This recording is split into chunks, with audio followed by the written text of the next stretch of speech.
예수님! 오늘 예수님께서는 베타니아에 계십니다. 천미 예수님, 안녕하세요. 잘 지내셨어요? 네. 오늘 예수님께서는 가난한 동네 베타니아에 이렇게 가십니다. 베타니아가 어디인지 우리가 지도를 통해서 한번 보도록 하겠습니다. 자, 오늘도 이제 제가 지도를 이렇게 그리도록 하겠습니다. 이제 많이 익숙해졌죠? 좋아요. 자, 그런데 여기에서 이렇게 지도가 있는데 예수님께서는 이제 갈릴리아에서의 복음 선교 활동을 모두 이렇게 마치시고 유다로 이렇게 내려오셨습니다. 그러면 유다 지방에서 가장 중심에 되는 곳이 어딘가 하면 바로 여기에 예루살렘이 있습니다. 예루살렘이 있는데 예루살렘에서 동쪽으로 이렇게 보면 산이 하나 있어요. 이 산이 굉장히 유명한데 무슨 산인가 하면 올리브산입니다. 많이 들어보셨죠? 네, 올리브산인데 이 올리브산 기슭에 누가 있는가 하면 여기 베타니아가 있습니다. 그래서 예루살렘에서 올리브산을 이렇게 봐도 베타니아는 사실은 보이지 않아요. 그리고 베타니아에서 이제 예루살렘을 보고 싶다 해서 봤을 때도 보이지가 않습니다. 아시겠죠? 그렇죠? 자, 이 지역에 있다. 오늘 예수님께서 베타니아에 가신 것을 우리가 보도록 하겠습니다. 베타니아는 히브리 말로 아나니아의 집 이렇게 표현을 하고 있습니다. 그리고 성경에 따르면 이 베타니아에 우리가 뭐 성경을 이제 이미 알기 때문에 알죠. 이 베타니아에 예수님의 친구가 있는데 누군가 하면 라자로가 있고 또 누가 있을까요? 마리아가 있고 또 마리아의 언니 마르타가 여기서 살고 있었다라는 것을 알 수 있습니다. 그리고 또 하나 이곳에서 죽은 라자로를 예수님께서 다시 살리신 일로 굉장히 유명한 곳이 바로 이 베타니아라는 것을 알 수 있습니다. 여기서 나오는 이 라자로 이름이 있는데 이 라자로의 이름은 히브리 말로 엘레아자로 이렇게 해서 하느님께서 도와주신다 혹은 하느님께서 도우셨다라는 뜻을 가지고 있습니다. 이 공간 복음에서 보면요, 예수님께서 자주 이렇게 예루살렘에 가셨을 때 마리아와 마르타 집에 자주 이렇게 머무르셨다는 것을 알 수 있습니다. 우리가 저번에 갈릴리아에 대해서 이렇게 볼 때 갈릴리아에는 가파르나움이 있다고 그랬어요. 기억나세요? 네. 가파르나움이 있었는데 그 가파르나움에 누구의 집이 있었죠? 베드로의 집이 있었어요. 그렇죠? 베드로의 집이 있었는데 예수님께서는 그 베드로의 집에서 복음 운동의 근거지를 이렇게 삼았어요. 그런데 이 유다 지방에서는 가면 예수님께서 사랑하시는 그 마르타와 마리아, 라자로의 집을 갖다가 복음의 근거지로 조금 이렇게 삼지 않았나 하는 생각을 하고 있습니다. 복음서에 보면 예수님께서 베타니아에 이렇게 자주 머무르셨다고 그랬어요. 그렇죠? 그런데 특히나 가월절, 우리가 알고 있는 가월절을 다른 말로 뭐라고 하는가 하면 파스카라고 합니다. 파스카. 이때는 이 예루살렘에 엄청난 사람들이 이렇게 몰려들어요. 엄청난 사람이 몰려들기 때문에 당연히 이렇게 숙소를 정하기가 힘들다는 것을 알 수 있습니다. 그래서 예수님께서는 이 베타니아에 가서 이렇게 머물지 않았을까 하는 생각을 하게 됩니다. 예수님께서는 또 성전 지역에서 하루 종일 이렇게 가르침을 주십니다.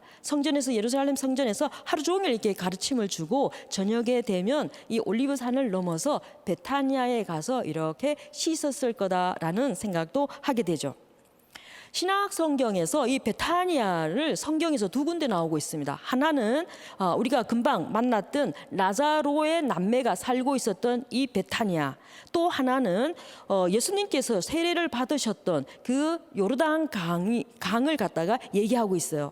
그래서 요한복음 1장 28절에서 보면 뭔가 하면 이는 요한이 세례를 주던 요르단강 건너편 베타니아에서 일어난 일이다라고 우리에게 알려주고 있죠. 우리가 성경을 보면 마르코복음 14장 3절에 보면 베타니아에 나병을 앓고 있었던 시몬이 살고 있었다 이렇게 우리에게 알려주고 있어요.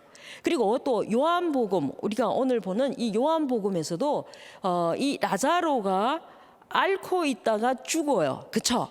그런 거를 우리가 이렇게 생각해 보면 이 동네는 굉장히 가난하고 또 아픈 사람이 많았다 이런 것을 좀 생각할 수 있습니다. 사실은 베타니아 지역이 지금도 이렇게 가난하다는 것을 알 수 있는데요. 제가 베타니아에 갔었을 때 굉장히 날씨가 더웠었어요. 그래서 이제 그 나자로의 무덤 바로 앞에 여러 이제 상가가 있었는데 가게도 있고 저쪽에 이렇게 보니까 석류 주스 있잖아요. 석류 주스를 파는 그 자판대가 이렇게 있었어요. 그냥 가게가 아니라. 그런데 그 석류 주스가 엄청나게 맛이 있었어요.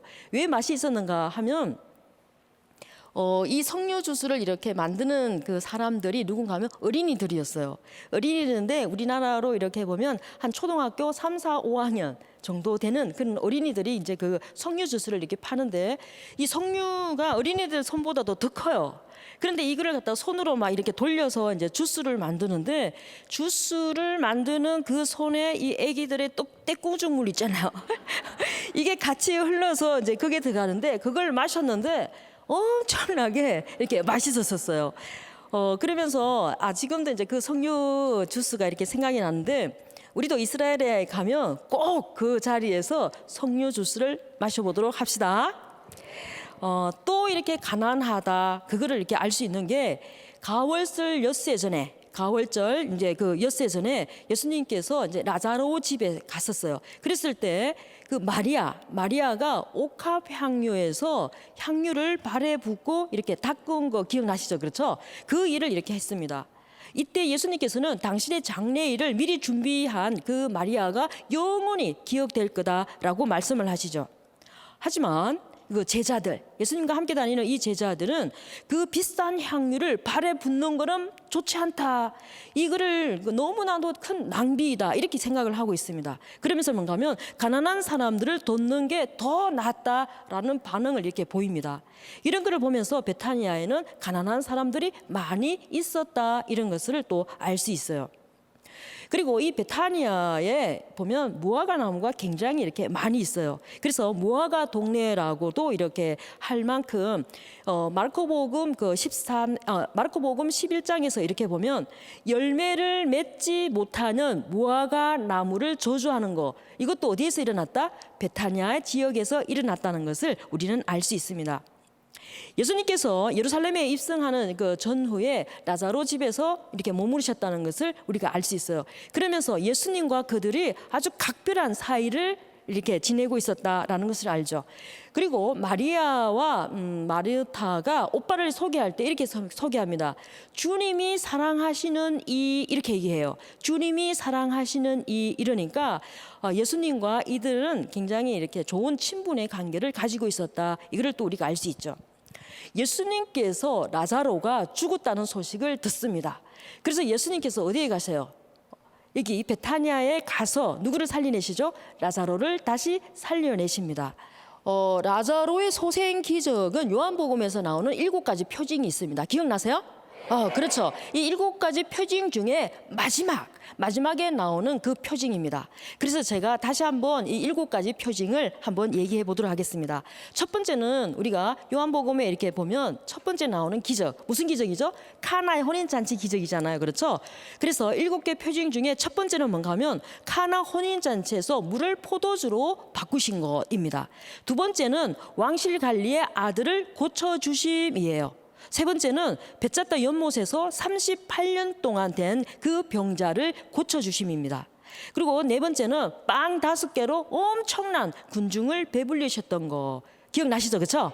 그리고 5번째는 갈릴리아 호수를 걸으신 것입니다. 그리고 6번째는 태생소경을 고쳐주신 것입니다. 그리고 7째 마지막은 바로 죽은 라자로를 살리신 이 기적을 갖다가 얘기하고 있습니다.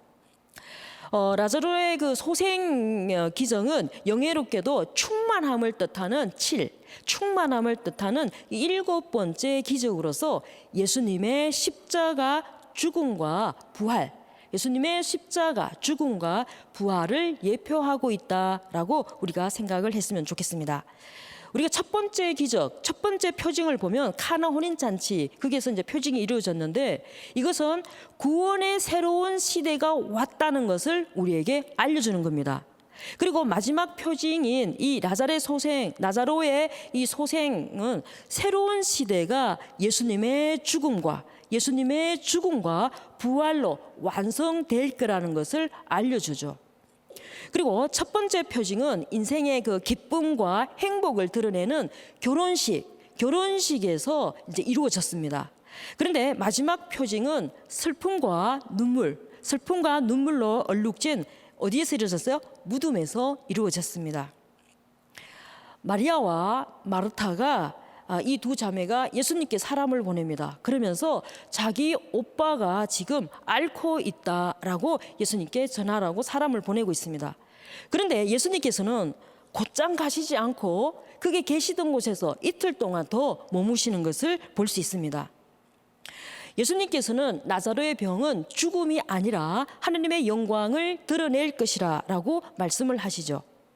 예수님께서 라자로를 살리신 부분 요한복음 11장 38절에서 44절을 다 함께 읽도록 하겠습니다. 자, 준비되셨나요? 네, 시작. 예수님께서는 다시 속이 북받치시어 무덤으로 가셨다. 무덤은 동굴인데 그 입구에 돌이 놓여 있었다.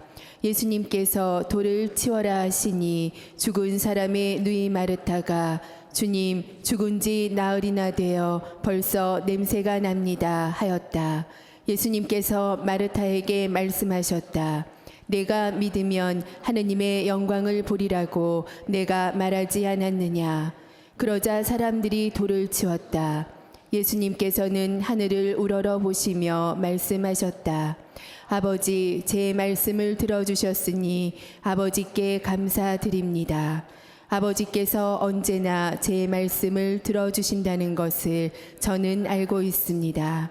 그러나 이렇게 말씀드린 것은 여기 둘러선 군중이 아버지께서 저를 보내셨다는 것을 믿게 하려는 것입니다. 예수님께서는 이렇게 말씀하시고 나서 큰 소리로 외치셨다. 라자로야, 이리 나와라. 그러자 죽었던 이가 손과 발은 천으로 감기고 얼굴은 수건으로 감싸인 채 나왔다.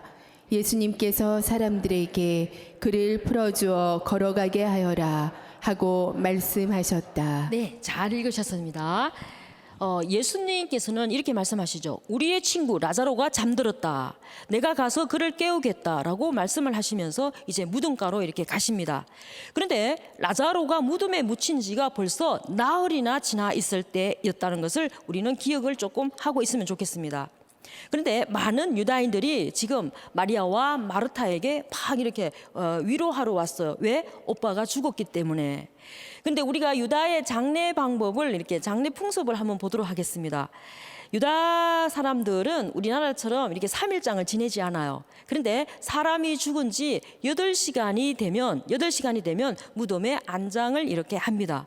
왜냐하면 시신에서 나는 그 역겨운 냄새 때문이죠. 왜냐하면 그쪽의 기후는 지중해성 기후이기 때문에 어때요? 시체가 빨리 이렇게 부패하는 그것 때문에 이런 장례 풍습이 있습니다.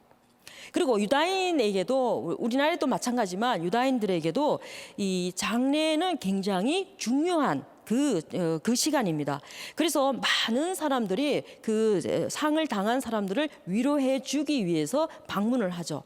그래서 이게 아까 올리브산 있는 데라고 그랬어요. 그렇죠? 올리브산 꼭대기 기슭에 있는 이 베타니아에 많은 사람들이 찾아와서 지금 마리아와 마르타를 위로하고 있습니다. 이런 것을 보면서 뭔가 하면 이 마르타와 마리아 그리고 라자로는 그 사람들과 아주 좋은 친분의 관계를 갖고 있었다. 이거를 조금 알 수 있죠.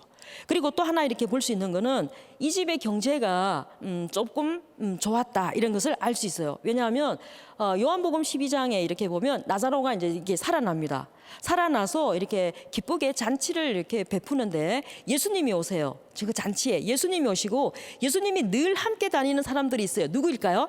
제자들이죠. 그렇죠? 제자들이 몇 명이에요? 12명이에요. 그렇죠? 예수님 제자들 그리고 예수님을 따라다니는 군중들 많은 사람들이 이 잔치에 초대되어 있다. 이거를 보면서 당연히 경제력이 조금 있기 때문에 이런 잔치를 베풀 수 있겠다라고 생각을 할 수 있습니다. 또 하나는 그 잔치 때 마리아가 노동자 임금을 300일에 해당되는 최고급의 향유, 나르드 향유를 예수님 발에 부어드렸다. 이거는 이런 것만 봐도 이 집의 경제력이 조금은 있었다라는 것을 또 알 수 있습니다. 예수님께서 이제 베타니아로 오신다는 소식을 듣고 마르타가 어떻게 막 이제 예수님을 마중을 나갑니다. 마르타는 주님을 맞이하기 위해서 너무 황급하게 이제 이렇게 나가는 것을 우리가 상상할 수 있어요. 그래서 마르타는 예수님을 만나자마자 예수님께 이렇게 얘기합니다. 주님께서 여기에 계셨더라면 제 오빠가 죽지 않았을 거예요. 호호호. 이제 이렇게 울면서 예수님께 이제 말씀을 이렇게 드립니다. 오빠를 잃은 그런 슬픔과 함께 예수님에 대한 그 원망의 말이 조금 이렇게 섞여 있다라는 것을 우리는 알 수 있죠. 왜냐하면 예수님이 가장 필요한 그 시간에 예수님은 그 자리에 있지 않았어요. 그리고 지금 라자로가 죽어가고 있다는 소식을 듣고도 예수님께서는 그곳에서 이틀 동안 더 지체하고 있었다는 것을 이렇게 알게 되죠. 예수님께서 마르타에게 말씀하십니다. 내 오빠는 다시 살아날 것이다. 마르타가 이제 대답을 하죠. 마지막 날 부활 때 오빠도 살아날 거라는 것을 저도 알고 있습니다. 이렇게 대답을 합니다. 이것은 예수님께서 마르타에게 내 오빠가 다시 살아날 것이다 라고 하는 이 말은 마르타에게 들리는 것은 뭔가 하면 지금 마르타를 위로해 주기 위해서 유다인들이 많이 왔잖아요. 그렇죠? 그 사람들이 늘 하는 말이 뭐예요? 오빠는 다시 살아날 거야. 이렇게 위로하는 말을 많이 들었을 거란 말입니다. 그렇기 때문에 예수님도 이렇게 위로하기 위해서 이 말씀을 하시는구나 이렇게 알아듣고 있어요. 그래서 마르타는 마지막 날 부활 때 오빠도 다시 살아날 것입니다. 이 말은 다른 말로는 저도 그 정도는 알고 있습니다. 이제 이런 뜻으로 이렇게 얘기를 했는 거죠. 그래서 이 마르타의 부활 신앙은 당시 대부분의 유다인들이 갖고 있던 그런 부활 신앙하고 거의 같습니다. 마르타는 인간은 누구나 한 번은 죽어요. 이제 이렇게 얘기를 하죠. 한 번은 죽어요. 그리고 세상 끝날 때 다시 살아날 거라는 것을 알고 있습니다. 이제 이 형태로 얘기를 하고 있습니다.